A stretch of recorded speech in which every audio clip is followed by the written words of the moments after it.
Hey, Klay. Big announcement this morning that the Warriors are getting a WNBA team, and I'm just wondering what your thoughts are. If you're a WNBA fan, how you feel about this? A huge WNBA fan. I mean, I grew up in Portland. We had the Portland Fire. And, Jackie Stiles played there. She's a great shooter. Moved to Southern California, and I was lucky enough to watch Lisa Leslie play and the Sparks win championships. So hopefully now in my adulthood I can see some WNBA championships brought to the Bay. But that's just a special day for basketball lovers around the region. I know how well women's basketball is supported up north, especially, when it comes to like Stanford Cardinal or Cal Bears, St. Mary's. So there's a lot of great. Look at what Sabrina's doing. She's from the East Bay. So it's a hotbed for talent, and it seems like it was a long time coming. Klay, you just mentioned some great names there, but do you think there might be a WNBA player that best maybe resembles your game? Oh, wow. That's a great question. I would say Sabrina, but she does much more than I do. She is a triple-double threat every night.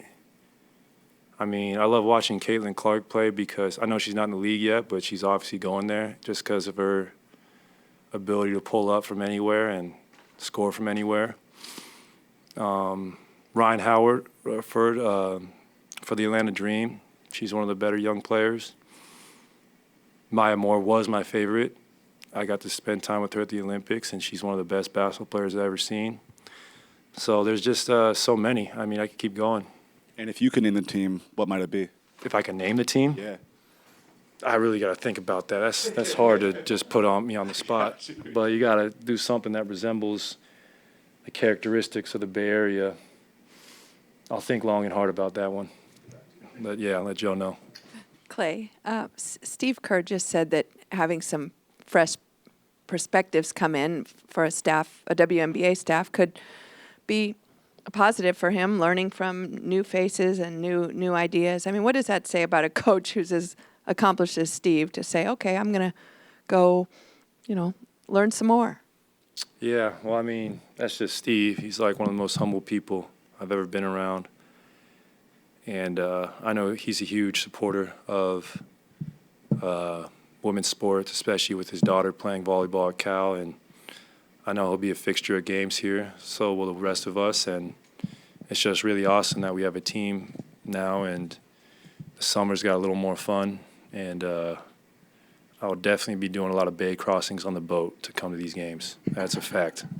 With all that Oakland has gone through, losing the Raiders and it looks like the A's, and even with your team's move across the Bay, that this group is going to practice at your sparkling practice facility over there. That's still quite a gem. It is a gem. I was there last night, and I had a great time. Did you use the 360 technology? Or? No. Okay. Sometimes I do, but I'll just go back there. I was there with Zaza and his children, and we just so many great memories, obviously, in Oakland, and still go to Oakland all the time. I know it hurts losing 3 sports franchises, but we've built memories that will last forever, especially in the East Bay. So have the A's and so have the Raiders. But it's really cool that the future team will be there, obviously. It will help a lot.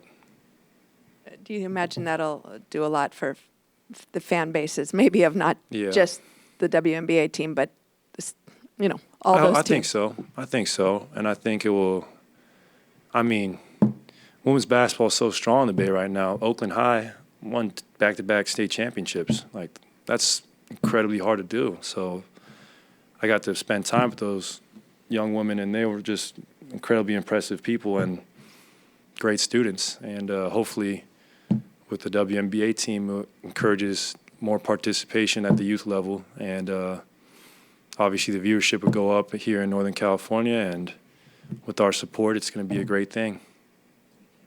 Klay, one just quick non-WNBA question. Steve was up here recently talking about with Draymond being out, Chris starting this first preseason game, that he envisioned you guarding fours a lot more this season.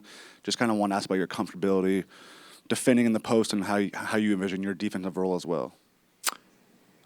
Well, nowadays it seems like the NBA is pretty positionless, and the power forward position is so different than it was when I was watching the game as a kid, like big forwards like Kevin Garnett and Tim Duncan and all those great power forwards of the 2000s, with Amari Stoudemire, so many. Those guys who have that ability nowadays kind of play the 5 position, and they don't even – guys like Embiid and Jokic, they play on the perimeter a ton. So I don't see it being the hardest transition for myself. I pride myself on being able to switch and guard every position, not for long periods, but for short spurts, and I'm just going to do whatever's asked of me. We have such a cerebral, talented team. We can all lean on each other, especially for our strengths and weaknesses. Klay, over here. Michelle Smith, I want to take you in one more different direction. Do you have any thoughts about what you're hoping for Washington State in this whole Pac-12 mess? Oh, man. Well, shout out to our women's basketball team winning the Pac-12 championship last year. That was all so incredible. But I have no idea what's about to happen. It's pretty disheartening seeing the Pac break up because I grew up on the West Coast and it was my dream to play in the Pac-10 conference. The amount of great athletes that have come out of that conference is just insane when you think about it. I mean, some of the greatest athletes to ever perform, whether it be Jackie Robinson or Kareem. I mean, there's so many legendary names who've come through that conference, so it's pretty sad to see it dissolve. I know the Cougs will be supported wherever they go, but I have no idea what's in store for the future. I mean, I'm constantly in communication with Pat Chun, and I just try to be the best supporting alumni I can. Do you want to see him stay in Power 5? I would like to see them stay in the Power 5 because we have an illustrious history of great athletes to come out of Wazoo, and I think we're deserving of that title, but at the same time, we got to do what's best for the university. Thank you. No problem. What are just kind of the early days of this team coming together, and obviously specifically the Chris Paul fit so far? How's it doing? Yeah. It's going great. I mean, Chris is a great leader, and it's just an honor to be on the court with him. I watched him as a kid, whether it was at Wake Forest or with the Hornets. So I'm just trying to learn from him. And first 3 days of camp been great, been very tiring, and we're just getting the fundamentals down. I'm really looking forward to playing Saturday and seeing how our schemes and other stuff's going to work. It's going to be a great preseason, though. Probably the most important preseason I've had since I can remember. Why do you say that? Just because we're integrating a lot of new pieces like Chris. Draymond's out, so we really got to accelerate the learning curve on a lot of these young guys. And I just think if we have a great preseason, we can springboard that into a great start to the year. Klay, much is made about Chris's leadership. It's talked about a lot. But as someone who's playing with him for the first time, how does that show up on the court? It shows up by him just having the knowledge to know where guys need to be at. He almost sees the play ahead of everybody else. He is really good at communicating out there on both sides of the ball.